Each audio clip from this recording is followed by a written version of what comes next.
Planet of Badlands. Explain those Badlands. That's a hell of a name.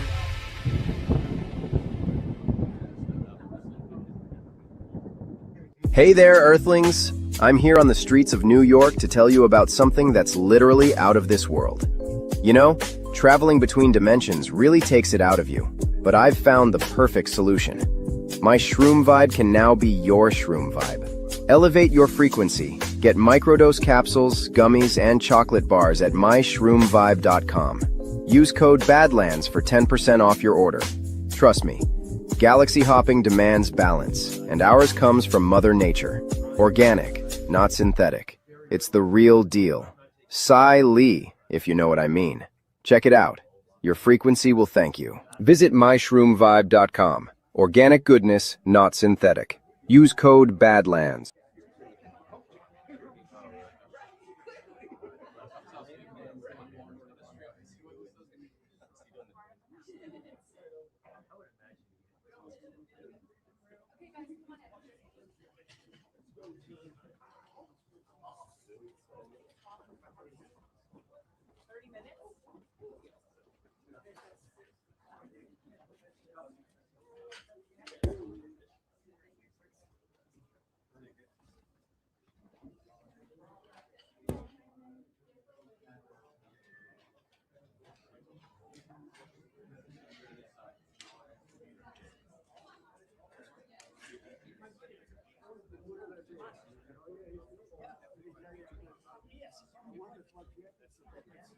Who would think that?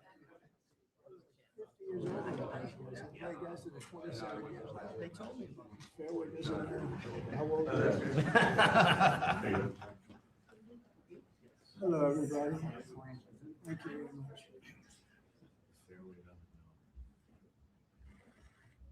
Well, this is very exciting. This was one of the greatest moments in the history of U.S. sports. I wouldn't say maybe for other countries they weren't so thrilled, but for U.S. sports. And we have a very exciting team of champions standing behind me. Mr. Attorney, could you read what we're doing right now and Yes, get it done? This is HR 452, the Miracle on Ice bill. The United States Congress has authorized 3 medals to be struck commemorating the historic victory of the United States men's hockey team in 1980 at the Lake Placid Olympics, where they obviously defeated the Russians or the Soviet Union, in the famous Miracle on Ice hockey game. This will serve as a fitting commemoration of that incredible achievement and will hopefully be a lasting memorial of that achievement going forward. This was an amazing event. Pretty big. I mean, I don't know. There were some other upsets in the world. I haven't noticed them getting any of these, right? I think you're the only ones. That's great. We don't use auto pens here. It's a great achievement. Okay, wait a minute. There you go, Mike. Take care. Thank you, sir.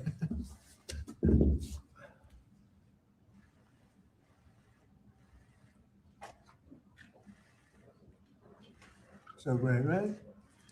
Most of these people are too young to remember that. But the real sports fans know it. Thank you very much. It's a great honor to have the media too.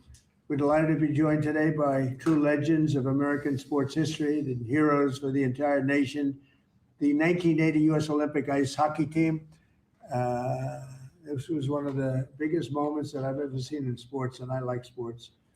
These are the men who gave us one of the most storied athletic wins of all time. It's called the Miracle on Ice, and I guess that's what it was. We're with us today by players like Jim Gregg, Steve Janicek, Bill Baker, Dave Christian, Ken Morrow, Jack O'Callahan, Mike Ramsey, Neil Bratt, Mike Urizioni, Rob McClanahan, Buzz Schneider, Dave Silk, Phil Vercoda, and numerous others. And what I'd love to do, you know, when you have all of these media people, it's a nice slow afternoon. Nothing's too slow around here. I think we just did a very good job with Thailand and Cambodia. We had them stopped, and I've been saying I stopped 8 wars, but they started shooting at each other 2 days ago. Was it good? and we got it, I think, straightened out today. So Thailand and Cambodia is in good shape. So we get a lot done. 8 wars, nobody's ever stopped 8 wars. We have 1 more to go. The easiest one, I thought, would be a country that you're somewhat familiar with, Russia and Ukraine. But a lot of progress is being made even there. Could I ask you to just say your name? And if you have anything to say, you could say that also. And then we'll get on with reading some of the stats. Yeah, my name is Ryan Suter. I'm here representing my dad, Bob, who passed away. It's a true honor for me to be a part of this, and I thank these guys for allowing me to be a part of their team. And thank you for having this and hosting us. Your father was some player, incredible player. Did you ever play ice hockey? I did, yeah. How good was he compared to his father? I'm not answering. Mr. President, Ryan just played 21 years in the NHL. He played 1,500 games in the NHL. So, pretty comparable though, right? Better? You think better? Yes. You can say. His dad was I've tough. heard he might be. Dad was tougher, you're right. Dad was tougher, but you got good genetics. You had a great career. How long did you play? I played 21 years. Wow. Yeah. Well, you look pretty good for a guy playing 21 years. That's a nice business. Congratulations Thank and you. Great father. Thank you. Great father. Please. I'm Taria Lewis, and I'm here representing my dad, Mark Pavlich. I'm so honored to be here. I'm at a loss for words, to be honest. Like, I can't believe this is real. And I want to say to you, President Trump, I know so many people from Duluth, Minnesota that love you. And thank you. Thank you for having us here. Thank you. So, yeah, And you had a great father, thank you so much. a great player. So amazing. Thank you very much, right? Very serious. Thank you very much. Thank you for being here. Please, go ahead. I'm Ken Morrow. An Yeah, honor to meet you, Mr. President. Yeah. What a great win for our country. And if people don't remember, that's where the USA chant started in Lake Placid. that's right. Yeah.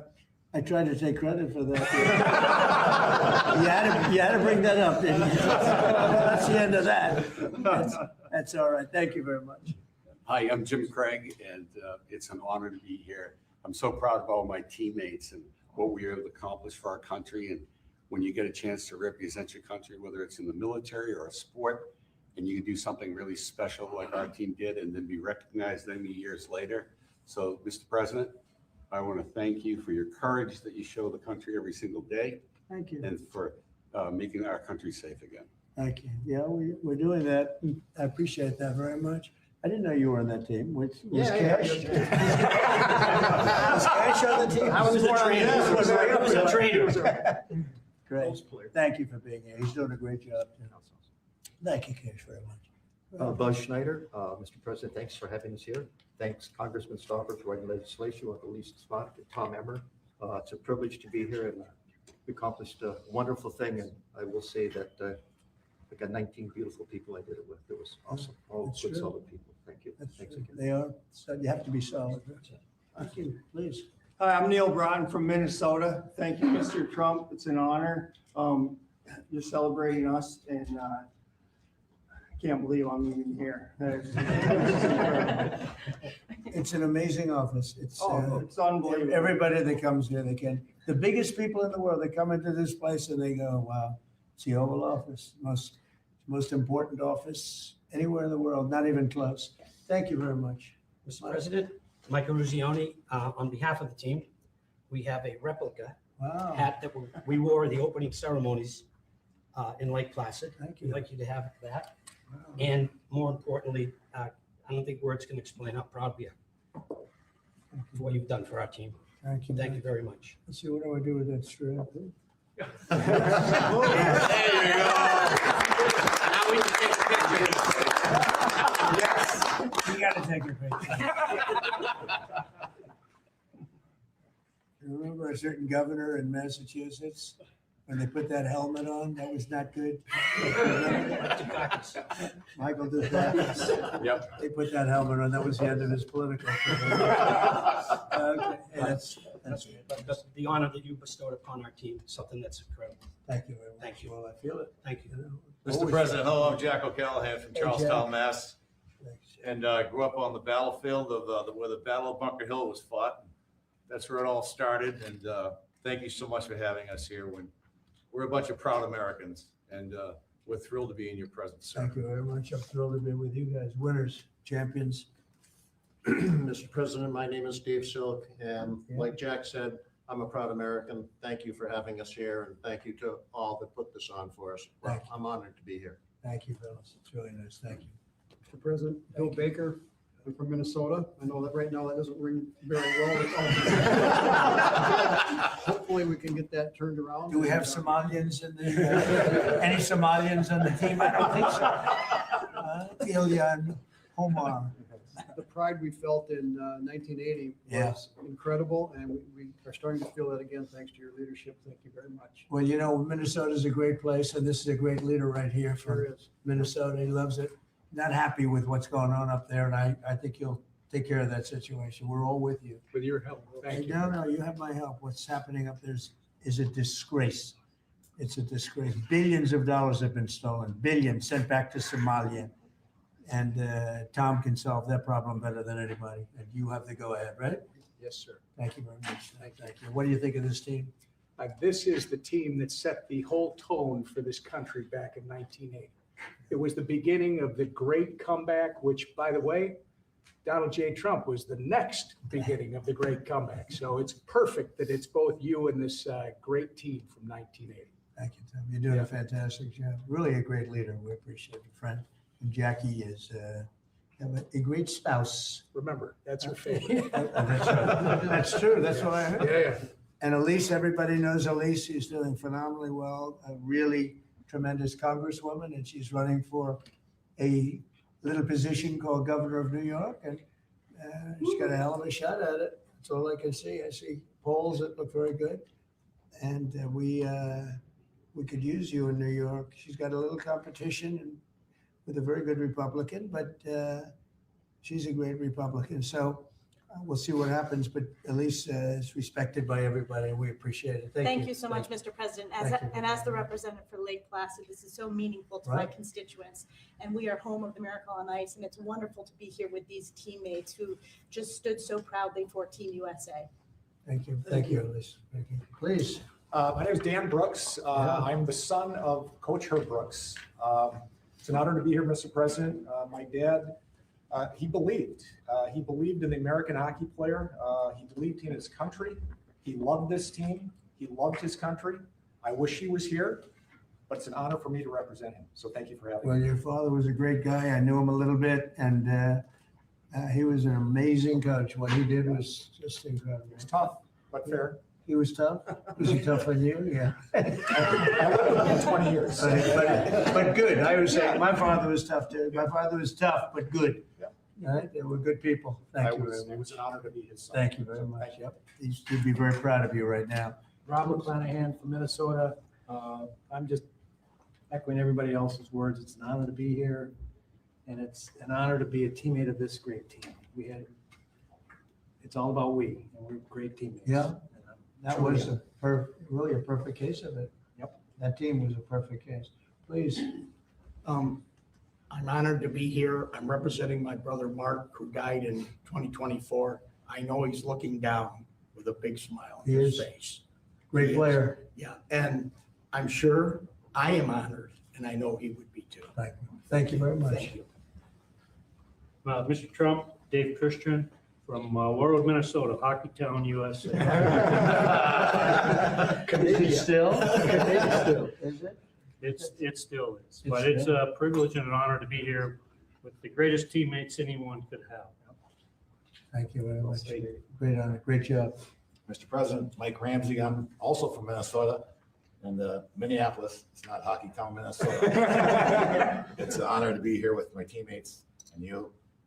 This is awesome. Thank you. Great to have you. Thank you very much. Mr. President, Steve Janaszak, also from Minnesota, White Bear Lake, Minnesota. It's Right. not as big as it sounds. I backed up Jimmy Craig, and I want to thank all you guys for the job that you did. pleasure to be a part of this team, luckiest guy on this team. Yeah. Without Jimmy a doubt. Craig was pretty good, right? I know goaltending, and he did an awesome job. Yeah, it's pretty good. That's great. Thank you very much. Great honor. Thank you. Wow, I didn't know he had to talk. What do you think, Phil? I'm speechless, of course, but I'm Phil Burkota, originally from Duluth, Minnesota, and certainly, like all the other gentlemen here, we're having a wonderful, wonderful day, and just seeing the history of Washington, D.C., and the invitation and the award is beyond what I could imagine. Well, it's an honor, and so many people from Minnesota. There's something. There's Good a good hockey blood, huh? Oh, yeah. No, so many people. A lot of the team. Congratulations. And Minnesota's going to be back, right? It better be back. Going to be back. Going to be back. You got a little bad governor up there, a couple of other little problems, but it's going to be back. And unbelievable people in Minnesota. 45 years ago, this tremendous group of collegiate players and amateurs faced overwhelming odds against the Soviet Union in Lake Placid Winter Olympics. They said it was the greatest team ever put together, the Soviet team. They weren't saying that about you, but you were damn good.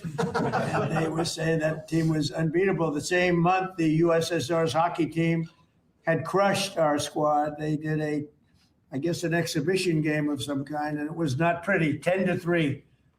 And people were not even looking forward to this game, fellas, I hate to tell you. They liked it. That last 10 minutes were not fun. The Soviets had not lost an Olympic game since 1968, and they were coming off a 4 straight gold record, gold medals. In 64, they won the gold, 68, 72, and 76. Other than that, they weren't that good, right? They were great. And this was supposed to be the best team that they ever had.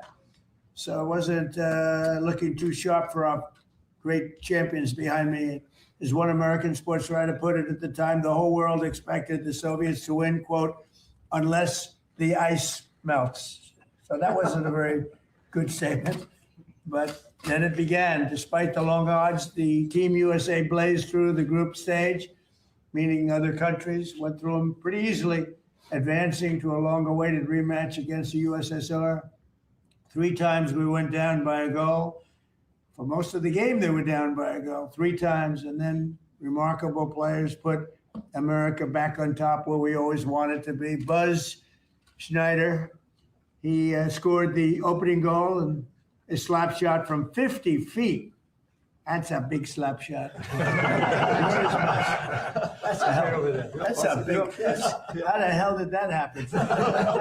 Was their goal? I thought they had a good goal. They did have a good goalie. The pass came across the ice. I caught it going the other way. It just happened, right? Miracle, they call it. A miracle. Thank you. That's a long one, right? That doesn't. How often does a 50-foot shot go in? Not too much, right? That one. Well, you have a little extra power. You're strong. You were a strong guy. Oh, that's something. That puck was hit. We have a puck here. Does this mean anything, or is this something you just gave me? I gave the FBI hockey pucks. Oh, well, that's good. Well, I'll put it here on top of a piece of gold. In the second period, Jim Craig withstood a barrage of shots on goal and kept the dream alive. That's the guy, right? And then after a goal from team captain Mikey Ruzioni, who's a fantastic guy, and I know him from outside of hockey. We play golf. We were in a golf team together, and we happened to win, right? We did, sir. We won. Yes, we did. I liked my partner very much. But he put us up 4-3 midway through the third. These fighters held on to the longest 10 minutes of their lives. They call it the longest, most horrendous, scariest 10 minutes. Is that true? Absolutely. Because you couldn't believe that you were there, right? And they're leading by 1, and they got 10 minutes, and just please. Anybody pray? Will you pray? Doing everything. I don't know. Did you have time to pray? I don't think you had a lot of time. You just had to go out and play. They're religious guys, but they didn't have a lot of time to pray. They were out of the match. But to win one of the greatest comebacks in sports history really was amazing. The observers in the arena noted it was the first time in his life that he heard the chant USA, USA, USA, which I don't like hearing because I tell people that had to do with Trump in 2016, slightly after your big win, but no longer. That's the end of that, right? I can't use that one anymore. But I do remember them doing that exactly. For a long time, they were doing that. This team united us and they inspired us. The United States was like brought to a level of sports that they've never seen. And they brought us Olympic glory that we celebrate to this day. Nobody thought it was possible. It really shows that, anything's possible. Nobody thought that one was possible. But I want to congratulate you all. And now I'd like to invite Mike to say a few words, and then Congressman Stauber, who introduced, and then we're going to speak from a couple of other people. And I have to tell you, our leader, I have to say that Emmer is a very special leader, and I want you to maybe wrap it up and say something on behalf of your great state in particular, the country, but your great state in particular, okay? So let's go, Mike. Just again, Mr. President, to reiterate what we've all talked about, this is an absolute incredible honor. I've said this before, but when you put a USA jersey on, you're playing for your country, you're not playing for your state, your town, or your city. And what an honor it was for us to put that jersey on and accomplish what we accomplished. I've always said the gold medal is something that's incredible, but this is the frosting on the cake. To receive an award like this, an honor like this, maybe this is it, guys. I don't think there's anything else we can get. There's nothing else. This is just incredible. There's nothing else. No, this is it, and thank you for making this happen. Great, thank you, Mike. Thank you. Pete? Yeah. Mr. President, thank you for signing this piece of legislation. I first want to say on behalf of Congress, I want to thank Lee Stefanik and Tom Emmer for being co-sponsors of this piece of legislation.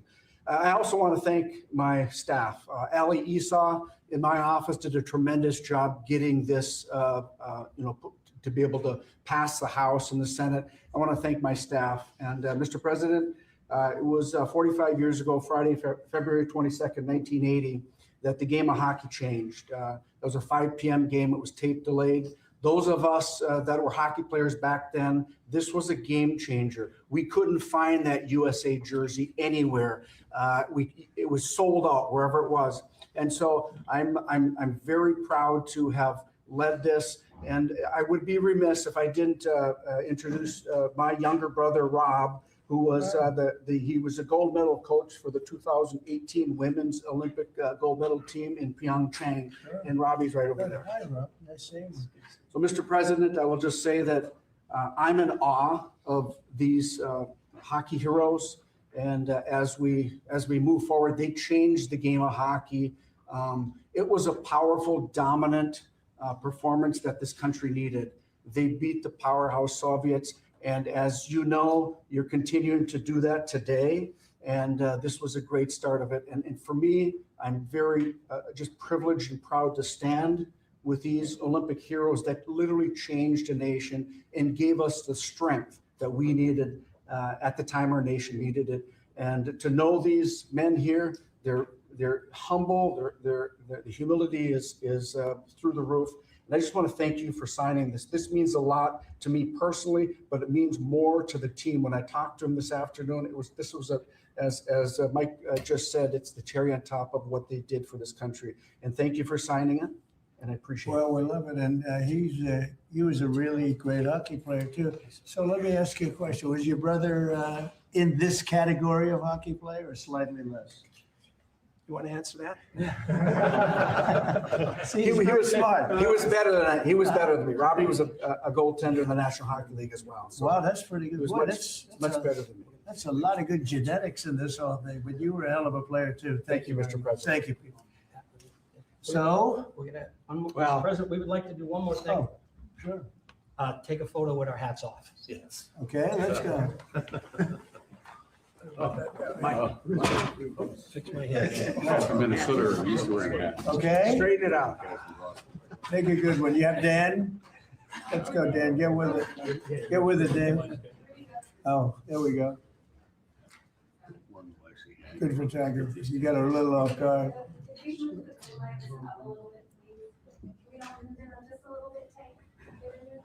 It's a good photo. Good idea. A little bit more.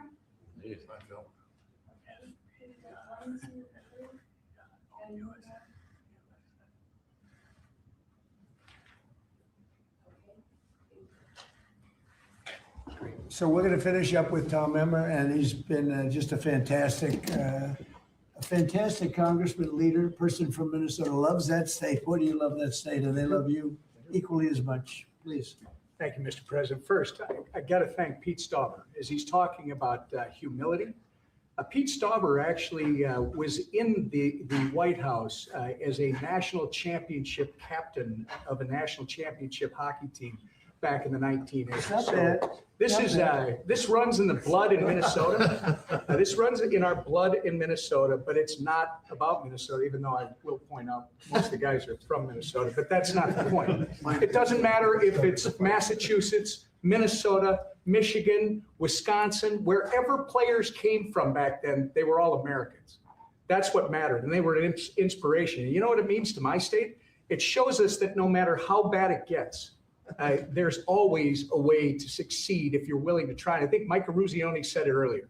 If you think you're going to lose, you're probably not going to win. Right. If you think you're going to compete and you're going to give it everything you've got, these men who are standing here and their colleagues who are not here, God bless them, those who couldn't be here and those who have departed, they reached the ultimate peak.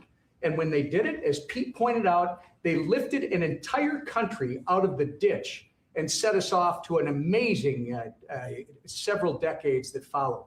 And it's not much unlike the 47th president of the United States. So I think it's entirely appropriate that you're doing this for these men. You're really doing it for the country. And God bless you, because Minnesota, I think, is going to experience a comeback. Because they're going to do it. Minnesota's going to come back. No, I'm so impressed that so many of these champions come from Minnesota. It's amazing. It's a great place. Thank you very much. We engineered it. Well, the best players are from Massachusetts. I think It starts again. Well, thank you very much. Any questions for the, let's go to the players first, if you could. Thank you, Mr. President. First of all, it's a great honor to be in the room with all of you. I remember this game, and it had a huge impact on me. You're heroes of mine, and it's really an honor to be in this room. Mike Ruzioni, I have to ask you a question. What did it mean? I realize it was the semifinal game, but what did it mean to you at the time to beat the Soviets, to beat the Soviet Union? At the time, it gave us an opportunity to play for a gold medal.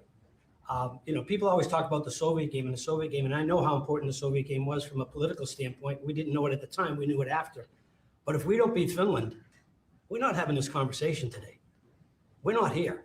As great as the Soviet victory was, and it was an incredible victory, but if we lose to Finland, it would have been, God, if you only could have beat Finland. What was the score? 4-2. We were losing 2-1 going into the third period. That would have been a downer. So can you imagine?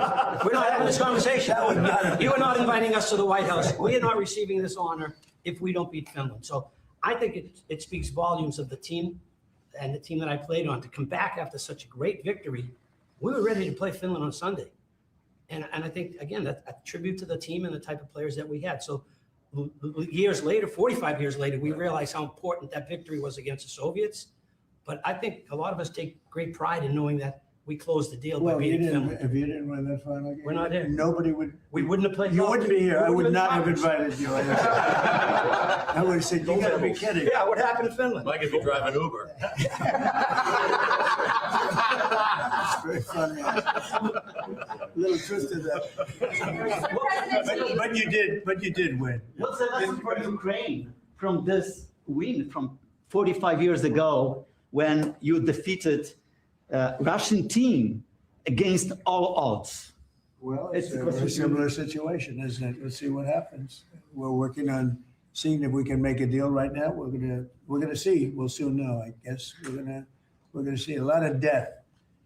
Last month, fellas, 25,000 soldiers were killed in Ukraine and Russia. 25,000. Can you imagine that? It's ridiculous. Maybe we should send our team over. If I could, you guys were a team of amateurs. What do you think about the NIL, the deals that are being made with players, and they're hopping around schools? What do you think about it? I'll get your thoughts. My thoughts are I don't like it. I don't like the NIL. I don't like the portal. But that's the state of college sports today, and we have no control over that. I don't like it, and a lot of people that I spoke to don't like it either.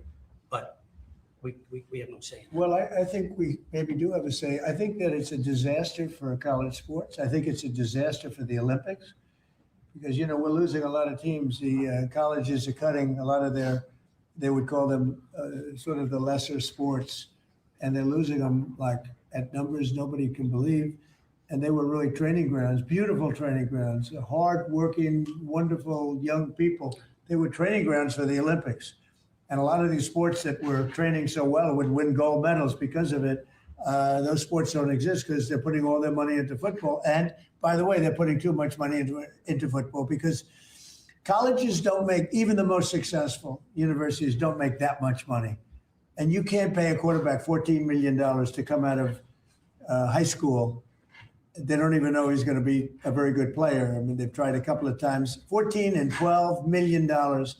And a couple of deals like that, and the most successful colleges are losing money. And I think the NIL is a disaster for sports. It's horrible for the Olympics. And I think it's actually horrible for the players. And you're losing all of these great sports. They're not college football. Even basketball is being affected. Basketball second, but even basketball is being affected. They're putting all of their money in. And I know something about it. They will not be able to stop. You're going to have a college president. I'm telling you, sir, we give a guard $7 million. We're going to win the national championship. And they'll give them $7 and they won't win it. And even if they do win it, colleges cannot afford to be paying the kind of salaries that you're hearing about. And frankly, if you didn't have a very strong salary cap in sports, and even then in professional sports, they'd all be out of business, everyone. You're going to have these colleges wipe themselves out. And something ought to be done. And I'm willing to put the federal government behind it. But if it's not done fast, you're going to wipe out colleges. They're going to get wiped out, including ones that do well in football. They can't pay $12 million, $14 million, $10 million, $6 million for players. They won't be able to stop. There'll always be that one player. If they only have that player, they're going to win the national championship. And they'll have 100 colleges thinking the same thing. Colleges cannot afford to play this game. And it's a very bad thing that's happening. You talked about the Soviet Union. I also want to ask about another country that you're targeting, which of course is Venezuela. Do you intend on seizing more oil assets from Venezuela and other takers? I wouldn't tell you that. I mean, it wouldn't be very smart for me to tell you that. You know, we're supposed to be a little bit secretive.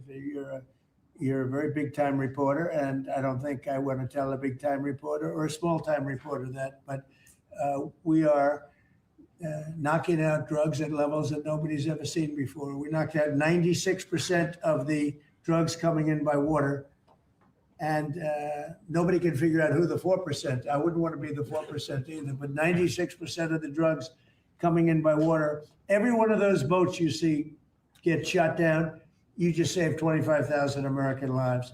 But we knocked out 96% of the drugs coming in by water. And now we're starting by land, and by land is a lot easier. And that's going to start happening. And we're not going to have people destroying our youth, destroying our families. Thinking about youth, everybody. You ever see a family with the fentanyl or cocaine? Colombia has at least 3 cocaine factories. That's a different country. We're not happy about it, but we're stopping it. And we've stopped it now on water. You don't even find boats on water. You don't even see fishing boats on water. You want to go fishing in that area? Does anybody want to go fishing in that area? So I just want to say this. We have now a strong border. A year and a half ago, we had millions of people pouring through. Now we have nobody coming in through our border. And we have a strong country. We have a country that's respected, and we're going to keep it that way. And we're not going to let people kill 300,000 people a year with drugs. One more follow-up question, Mr. The President. fraud that you've been pointing out, talking about in Minnesota specifically, there have been some reports resurfacing and circulating even by your own administration alleging Ilhan Omar's marriage to her brother. And this would be a fraudulent situation if there in fact is found to be fraud in a situation like that. Would you like to see her denaturalized or others who have similarly committed fraud? Well, I think in she's Minnesota? very bad for our country. All she does is complain, complain, complain. She comes out of a country where they have no government, they have no military, they have no police, they got no nothing. They don't have a country, and they run around killing each other. And then she comes over here. She tells the United States of America how it should be run. We don't want to hear from her. I don't want to hear from her. I don't want to speak for Emmer, but I don't think Emmer particularly wants to hear, but don't say it because I don't want to get you in trouble, okay? Just be nice and easy, all right? I'll do it for you, but that part I'll do. But I just want to say that there's nothing worse than a person that comes in and does nothing but bitch and comes from a place where she shouldn't be telling us what to do. She shouldn't be telling us. And everybody agrees with me. And what's happening in Minnesota with Somalia, where billions of dollars is being stolen, right? Like candy from a baby. We're not going to let that go on. And it's too great a state to have that happening. And guys like Tom Emmer and others, Pete Stauber, guys like them, they're going to stop it. And they're going to be given the authority to stop it. Because this country's not going to put up with it anymore. You talked about land strikes happening soon. Is there anything at this point that can prevent that? And is the objective, if you make that decision? Well, I don't want to say that, but it's not only land strikes on Venezuela. It's land strikes on horrible people that are bringing in drugs and killing our people. You know, if we were in a war and we lost 300,000 people in a year, because that's what the real number is. It's not 100. You know, you keep hearing 100. And it's a lot worse than that because the families are devastated when they lose their child.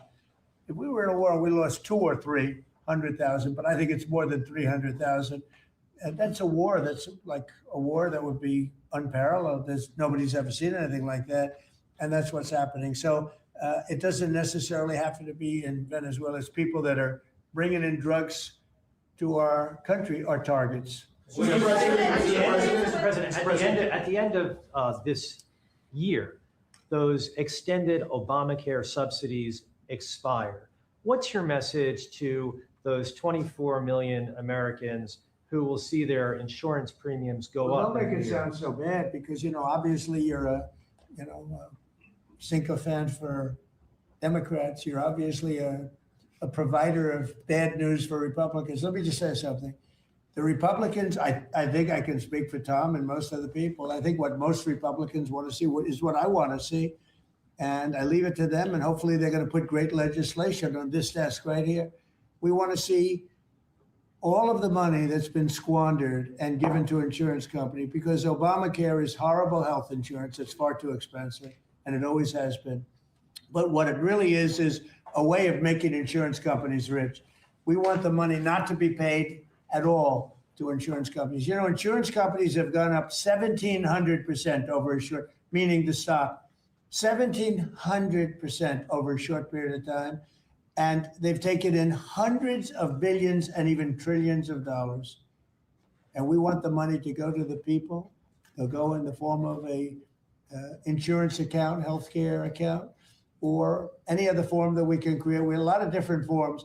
We want to give the money to the people and let the people buy their own great healthcare. And they'll save a lot of money and it'll be great. Now, the problem we have is that the Republicans are not at all controlled by the insurance companies.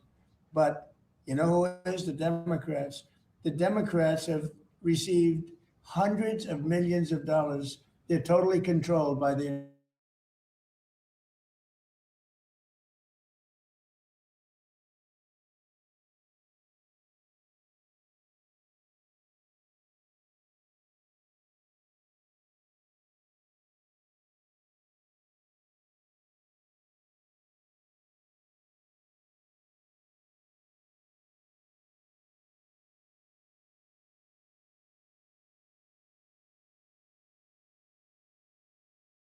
How you feel about it, Tom, but everybody wants to see this happen. Everybody. I put it out, and all of a sudden, we've taken over in a positive way. The Republicans have taken over healthcare in a positive way. I want to see the billions of dollars go to the people, not to the insurance companies. And I want to see the people go out and buy themselves great healthcare. Much better healthcare at very little cost. That's what I want. And it's so simple.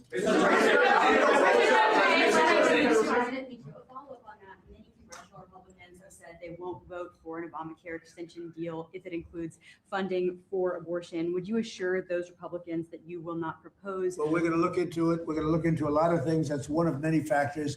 But what we do want to see is we want to see the money go to the people, not to the insurance. Mr. President, No, wait. You have to be nice and easy.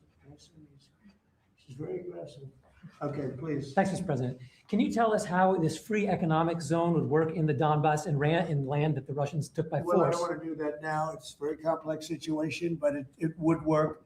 And a lot of people want to see it work. And all I want to do is I want to stop the death of 25,000 people a month. Go ahead. Thank you, Mr. President. There were new Epstein photos released today showing you and also Bill Clinton, Steve Bannon. What were your reaction to those new photos that were released? Well, I haven't seen it, but I mean, everybody knew this man. He was all over Palm Beach. He has photos with everybody. I mean, almost there are hundreds and hundreds of people that have photos with him. So that's no big deal. I know nothing about it. How big a role do you want to personally play in the decision by the Fed on interest rates? Well, you know, I've made a lot of money. I've been very successful. And I think my role should be at least that of recommending. They don't have to follow what I say, but we're going to be choosing a new Fed person in the pretty near future. But they went out, you know, they went out with 71 different people, all economists and Trump. I was 71. And of the 71 people, I got it right. And one other person, I think from the Wharton School of Finance, my alma mater, got it right. There were two people that got it right out of 7, but I was one of them. So I think I certainly should have a role in talking to whoever the head of the Fed is or the Fed. I don't think that, you know, in the old days that used to happen. Nowadays, it's sort of, they think it shouldn't happen. But I've done great. I've made a lot of money. I've been very successful. I think my voice should be heard. But I'm not going to make the decision based on that. I'll be making a decision over the next few weeks. Thank you all very much.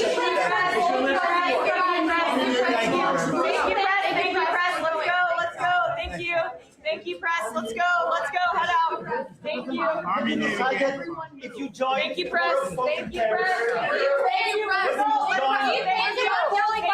Thank you, press.